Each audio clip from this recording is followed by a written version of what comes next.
Hello, నేను మీ CS రావు. జగన్మోహన్ రెడ్డి ముఖ్యమంత్రిగా దిగిపోయారు. అయినప్పటికీ ఆయన హయాంలో జరిగినటువంటి పరిపాలన పాపాలు మాత్రం ఆంధ్రప్రదేశ్ను వేడడం లేదు. అచ్యుతాపురం సెజ్ రూపంలో 17 మంది బలి కావడానికి మాజీ ముఖ్యమంత్రి జగన్మోహన్ రెడ్డి కారణం. ఆయన హయాంలో ఏ ఒక్క రోజు కూడా సేఫ్టీ ఆడిట్ జరగలేదు. పరిశ్రమలు ఇష్టానుసారంగా నడిచాయి, యాజమాన్యాలు ఇష్టానుసారంగా వ్యవహరించారు. కానీ ఏ రోజు కూడా దాని మీద సమీక్షించినటువంటి పాపాన పోలేదు జగన్మోహన్ రెడ్డి. దాని ఫలితమే అచ్యుతాపురం సంఘటన. ఆ సంఘటనలో 17 మంది ప్రాణాలు కోల్పోయారు, 60 మంది గాయపడ్డారు. ఆ విషయాన్ని తెలుసుకున్నటువంటి జగన్మోహన్ రెడ్డి బెంగళూరు నుంచి హడావుడిగా విశాఖపట్నం వచ్చారా అంటే అది కూడా రాలేదు. ప్రమాదం జరిగిన తర్వాత తీరిగ్గా 2 రోజులకి ఆయన విశాఖ వెళ్ళడానికి సిద్ధమయ్యారు. అక్కడ మరణించినటువంటి 17 మంది కుటుంబాలను పరామర్శించేటువంటి ప్రయత్నం చేస్తున్నారు. అక్కడి నుంచే ఆయన శవ రాజకీయాలకు శ్రీకారం చుట్టబోతూ ఉన్నారు. ఇప్పటికే శవ రాజకీయాలు చేయటంలో జగన్మోహన్ రెడ్డి అందివేసిన చెయ్యి అనేది రాజకీయ వర్గాల్లో జరుగుతున్నటువంటి చర్చ. అసలు అచ్యుతాపురం సెజ్ ప్రమాదానికి కారణం ఎవరు అని ప్రశ్న వేసుకుంటే జగన్మోహన్ రెడ్డి అనేది సర్వత్రా వినిపిస్తున్నటువంటి ప్రస్తుత తరుణంలో జగన్మోహన్ రెడ్డి అక్కడ ఉండేటువంటి బాధితులకు ఏం చెప్తారు అనేది ఒక ఆసక్తికరమైనటువంటి అంశం. వాస్తవంగా పరిశ్రమలు నిర్వహించాలంటే కనుక కొన్ని గైడ్ లైన్స్ ఉంటాయి, కార్మిక చట్టాలు ఉంటాయి, సేఫ్టీకి సంబంధించినటువంటి మార్గదర్శకాలు ఉంటాయి. వీటన్నిటినీ అనుసరిస్తేనే పరిశ్రమలు అనుమతి ఇవ్వాలి. కానీ జగన్మోహన్ రెడ్డి వాటన్నిటిని గాలికి వదిలేశారు. ఇప్పుడు బాధితులను పరామర్శించడానికి వెళ్ళినటువంటి సందర్భంగా అసలు అచ్యుతాపురం సెజ్లో ఏం జరిగింది అనే దాని మీద రివ్యూ చేసుకునేటువంటి ప్రయత్నం చేద్దాం.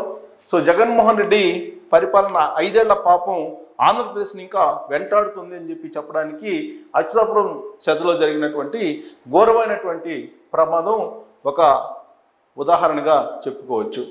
ఫార్మా కంపెనీలో రియాక్టర్ పేలింది అని అంటే రియాక్టర్ కాదు, అక్కడ ఒక ప్రమాదకరమైనటువంటి ద్రవం లీక్ అయ్యింది. లీక్ అయినటువంటి క్రమంలో అక్కడి నుంచి గ్యాస్ బయటకు వచ్చింది. ఆ గ్యాస్ బయటకు వచ్చినటువంటి క్రమంలో పేలుడు సంభవించి ఆ భవనం కూలిపోయింది. అందుకే ఆ ప్రమాదం జరిగింది అనేది ఆంధ్రప్రదేశ్ ప్రభుత్వానికి ప్రస్తుతం ప్రాథమిక రిపోర్టు ఉన్నత అధికారుల కమిటీ ఇచ్చింది. కానీ అక్కడ రియాక్టర్ పేలింది అని చెప్పి తొలి రోజుల్లో వచ్చినటువంటి సమాచారం. అక్కడ 17 మంది చనిపోయారు, 60 మందికి పైగా గాయాలయ్యాయి. ఆంధ్రప్రదేశ్ ముఖ్యమంత్రి చంద్రబాబు నాయుడు హుటాహుటిన సంఘటనా స్థలానికి వెళ్ళి అక్కడ ఎవరైతే చనిపోయారో ఆ చనిపోయినటువంటి కుటుంబీకులకు ₹1,00,00,000 ఇవ్వడం జరిగింది. ₹1,00,00,000. అలాగే తీవ్రంగా గాయపడినటువంటి వాళ్ళకి 50 లక్షలు కుటుంబాలకు, అలాగే స్వల్పంగా గాయపడినటువంటి వాళ్ళకి ₹25 లక్షల ఆర్థిక సహాయాన్ని ప్రకటించారు. తీరిగ్గా ఇప్పుడు జగన్మోహన్ రెడ్డి అక్కడికి విశాఖకు వెళ్ళారు. మృతుల సంఖ్య మరింత పెరిగేటువంటి అవకాశం ఉంది అని కూడా చెప్తున్నారు. ఇప్పటికీ కూడా గాయపడినటువంటి వాళ్ళు ఆసుపత్రిలో చికిత్స పొందుతున్నారు. తీవ్రంగా గాయపడినటువంటి వాళ్ళల్లో కొంతమంది పరిస్థితి ప్రమాదకరంగా ఉంది అని కూడా తెలుస్తోంది. 5 ఏళ్ల జగన్ పాలనలో ఏ రోజు కూడా కంపెనీల్లో భద్రత అనేది పట్టించుకోలేదు. ఏదైనా సేఫ్టీ ఆడిట్ అని చెప్పి ఒకవేళ అధికారులు అక్కడికి వెళ్ళినప్పటికి కూడా అక్కడ కంపెనీ యాజమాన్యాలు ఇచ్చేటువంటి కిక్ బ్యాక్స్ తీసుకొని సైలెంట్ అయిపోయారు తప్పితే ప్రమాణాలు పాటించినటువంటి కంపెనీల మీద చర్యలు తీసుకున్నటువంటి దాఖలాలు లేవు జగన్మోహన్ రెడ్డి హయాంలో. 5 ఏళ్లలో ఒక్కసారి కూడా సెక్యూరిటీ ఆడిట్ ఎక్కడ కూడా జరిగినటువంటి దాఖలాలు, అందుకు సంబంధించిన రికార్డు కనిపించడం లేదు. కమిషన్లు, కబ్జాలు యావలో జగన్మోహన్ రెడ్డి 5 ఏళ్ల పరిపాలన సాగింది అనేది శ్వేతపత్రాలు ఇటీవల కాలంలో చంద్రబాబు నాయుడు విడుదల చేసిన తర్వాత స్పష్టమవుతోంది. సో వైఎస్ జగన్మోహన్ రెడ్డి పరిపాలన ఫలితమే ఇప్పుడు జరుగుతున్నటువంటి ఈ ఘోరాలన్నీ కూడా. విశాఖ పారిశ్రామిక వేళలో ప్రతి 2 వారాలకు ఒక ప్రమాదం జరుగుతూ వచ్చింది. కార్మికుల భద్రత కోసం కొన్ని చర్యలు తీసుకోవాలి ప్రభుత్వం, కానీ తీసుకున్న దాఖలాలు కనిపించట్లేదు. సో జగన్ పాలనలో ప్రాజెక్టులు కూడా కొట్టుకొని పోయాయి. ప్రాజెక్టుల నిర్వహణ కోసం మినిమం కాన్సన్ట్రేషన్ కూడా జగన్మోహన్ రెడ్డి చేయలేదు. అందుకే ప్రాజెక్టులు కొట్టుకోమైనటువంటి సంఘటనలు మనం చూసాం. గత పాలకులు నిర్లక్ష్యం కారణంగా ఇప్పుడు ఆంధ్రప్రదేశ్కి పెను శాపంగా మారింది. ఆంధ్రప్రదేశ్ ప్రజలకు కూడా ఒక నష్టం చేకూర్చేటువంటి సంఘటనలుగా ఇప్పుడు జరుగుతున్నటువంటివి కనిపిస్తున్నాయి. జగన్ పాపాలకు అక్కడ ఉన్నటువంటి ప్రజలు బలైపోతున్నటువంటి సిచ్యువేషన్ మనం చూస్తూ ఉన్నాం. సో 5 ఏళ్ల జగన్మోహన్ రెడ్డి పరిపాలన కారణంగానే ఇవన్నీ జరుగుతూ ఉన్నాయి.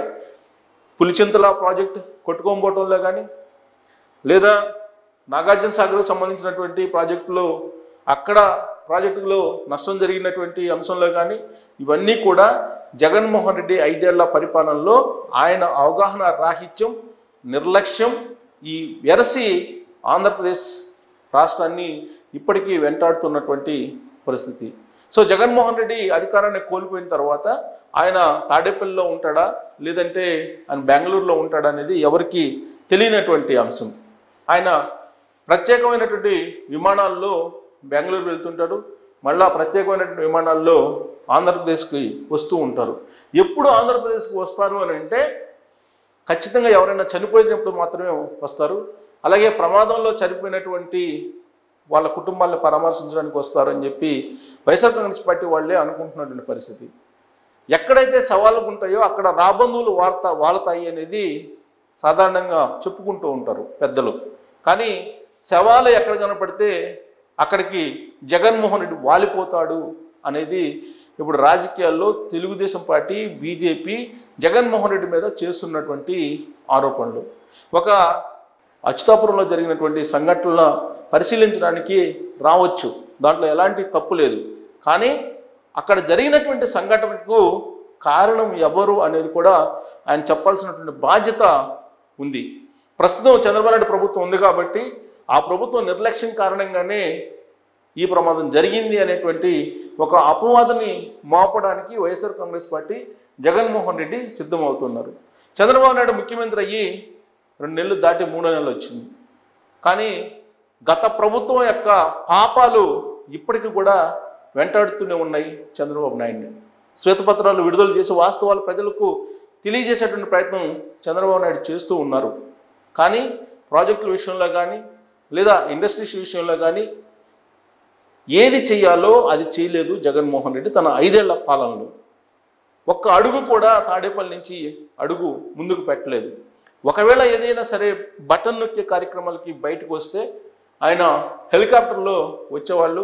ఆ సందర్భంగా కింద ట్రాఫిక్ని జామ్ చేసేవాళ్ళు, అలాగే చెట్లు కొట్టేసేవాళ్ళు, స్కూళ్లకు సెలవులు ఇచ్చేవాళ్ళు, నిర్బంధంగా ప్రజలను తరలించేటువంటి పరిస్థితిని మనం చూసాం. అలాంటి పరిస్థితుల నుంచి ఇప్పుడు ఆంధ్రప్రదేశ్ ప్రజలు బయటపడ్డారు. కొత్త ప్రభుత్వం వచ్చింది, చంద్రబాబు నాయుడు ముఖ్యమంత్రిగా జనరంజకమైనటువంటి పాలన అక్కడ జరుగుతూ ఉంది అని ఒక పాజిటివ్ చర్చ జరుగుతున్నటువంటి ప్రస్తుత తరుణంలో జగన్మోహన్ రెడ్డి 5 ఏళ్ల పాపాలు అప్పుడప్పుడు దురదృష్టకరంగా అచ్యుతాపురం లాంటి సంఘటనల రూపంలో బయటకు వస్తూ ఉన్నాయి. రాబోయేటువంటి రోజుల్లో ఇలాంటి సంఘటనలు జరగకుండా ఉండాలి అని చెప్పి కోరుకోవచ్చు. కానీ గత ప్రభుత్వం ఏది చేయాలో అది చేయలేదు కాబట్టి ఇండస్ట్రీస్ రూపంలో, పరిశ్రమల్లో అవకతవకలు, అలాగే కాలుష్యం, ఇవన్నీ కూడా అక్కడ ఉండేటువంటి ప్రజలను కాటేసేటువంటి పరిస్థితి కనిపిస్తూ ఉంది. దానికి ఇప్పుడున్నటువంటి ప్రభుత్వాన్ని బాధ్యులుగా చేయడం అనేది ఒక ఎత్తుగడ వైఎస్ఆర్ కాంగ్రెస్ పార్టీ వేస్తూ ఉంది. కానీ అచ్యుతాపురం సెజ్జలో జరిగినటువంటి ఈ ప్రమాదం ఖచ్చితంగా జగన్మోహన్ రెడ్డి 5 ఏళ్ల పరిపాలన పాపం కింద చూసుకోవాలి.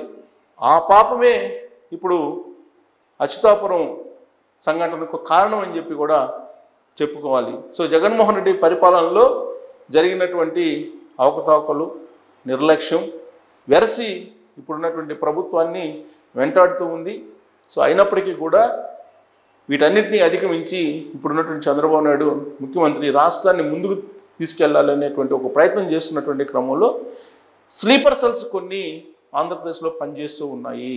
గత 2 నెలల నుంచి కొన్ని సంఘటనలు అనూహ్యంగా జరుగుతూ ఉన్నాయి.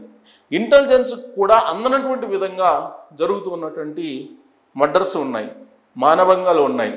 ఇప్పుడు అచ్యుతాపురంలో జరిగినటువంటి ఈ ప్రమాదం కూడా స్లీపర్ సెల్ చేసినటువంటి ఒక కుట్ర అనుకోవాలా, లేదంటే యాదృచ్ఛికంగా జరిగినటువంటి ప్రమాదం అనుకోవాలా అనేటువంటి ఒక చర్చ ఇప్పుడు రాజకీయ వర్గాల్లో జరుగుతూ ఉంది. సో స్లీపర్ సెల్స్ మీద ఒకవేళ కనుక నిఘా పెట్టకపోతే రాబోయేటువంటి రోజుల్లో జగన్మోహన్ రెడ్డికి సంబంధించినటువంటి స్లీపర్ సెల్స్ ఏం చేస్తాయో తెలియనటువంటి పరిస్థితి నెలకొంది ఆంధ్రప్రదేశ్లో అనేది తెలుగుదేశం పార్టీలో ఉండేటువంటి వాళ్ళు అనుమానిస్తూ ఉన్నారు. సో కాబట్టి ఆంధ్రప్రదేశ్ నిఘా వ్యవస్థకి ఈ స్లీపర్ సెల్స్ అనేవి ఒక ఛాలెంజ్. సో ఆ స్లీపర్ సెల్స్ మీద కన్నేయకపోతే కనుక సో యాదృచ్ఛికంగా జరిగేటువంటి ప్రమాదాల కంటే కూడా ఆ స్లీపర్ సెల్స్ కారణంగా జరిగేటువంటి ప్రమాదాలు మనం ఊహించలేనటువంటివి. అందుకే తస్మాత్ జాగ్రత్త అనేది మనం అనుకోవచ్చు. సో ఇప్పుడు జరిగినటువంటి అచ్యుతాపురం సంఘటన చాలా దురదృష్టకరం, కానీ దీన్ని రాజకీయ కోణంలో తీసుకెళ్ళడానికి వైఎస్ఆర్ కాంగ్రెస్ పార్టీ జగన్మోహన్ రెడ్డి ప్రయత్నిస్తూ ఉన్నారు. సో ఆయన చేస్తున్నటువంటి ప్రయత్నం ఫలిస్తుందా, శవ రాజకీయాల్ని ఇంకా కూడా జగన్మోహన్ రెడ్డిని మరోసారి అధికారంలోకి తీసుకురావడానికి పనిచేస్తాయా అనే దాని మీద కామెంట్ రూపంలో మీ అభిప్రాయాన్ని తెలియజేయచ్చు. Thank you very much.